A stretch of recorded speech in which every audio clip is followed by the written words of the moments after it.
disappear.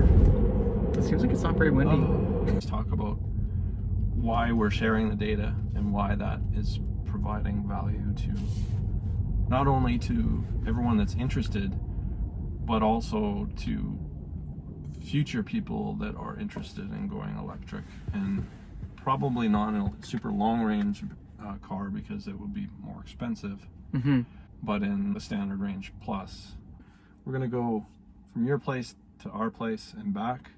We've done the drive a number of times and have all sorts of Teslafi data to compare it. Yeah, so let's just go. Let's give it a shot.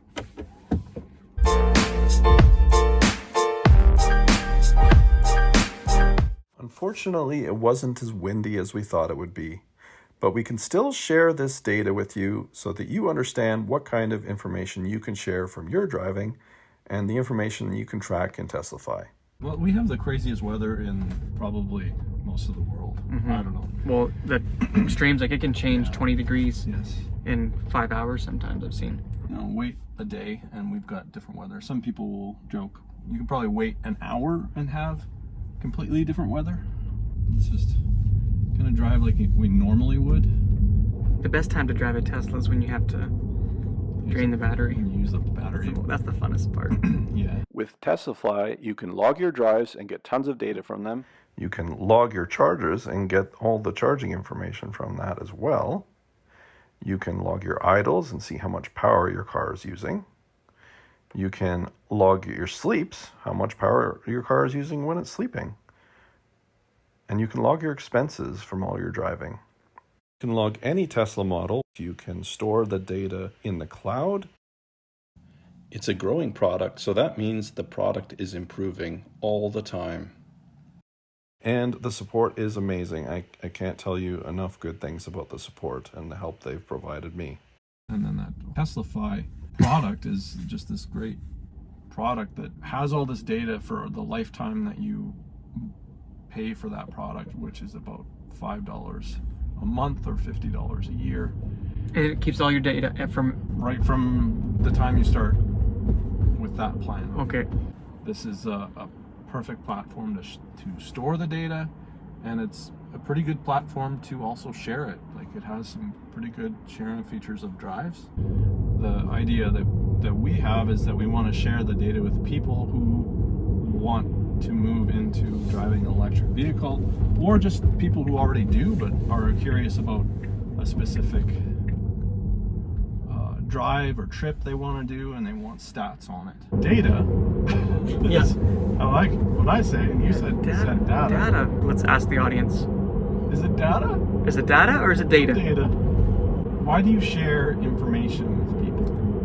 The best benefit of sharing something, especially when it's data, that kind of like information, is that you're really exposing it. Like, you're demystifying it. I like that word. I use that word quite a bit. If everyone knows, if it's exposed and it's just out in the open, then there's no mystery to it. I love the facts of things. These are the numbers behind it. This is the information that will tell you one way or the other if this meets your need, or if it does what it needs to do for you and for your use case, I suppose. Yep. You might put it that way. Yep.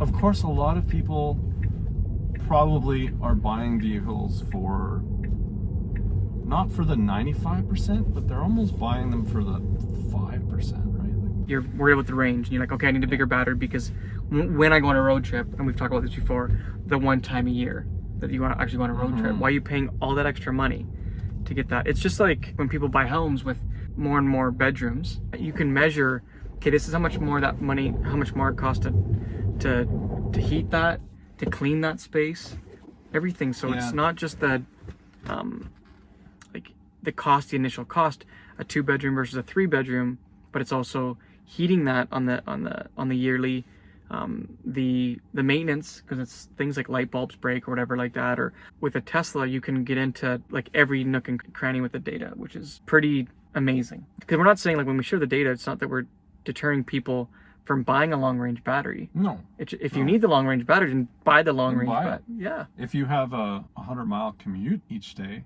you probably want to think about the long-range battery, because that is probably required, especially in the winter. Yeah. We're trying to share enough information with people so that they can understand. They can get by with a standard range plus, especially if they're going from a Toyota Camry or a VW GTI. Cars in the mid-range where we're comparing something like that and thinking, I want an electric car, but the standard range plus, I don't know, it's probably not enough range. Well, we're sharing enough information that people will feel comfortable Absolutely. buying it, Absolutely. and not worry about it. Watch for future videos where we will explain how you can use Teslafi to understand your car's capabilities better and share the data, because it's electrifying. Thank you so much for watching the video.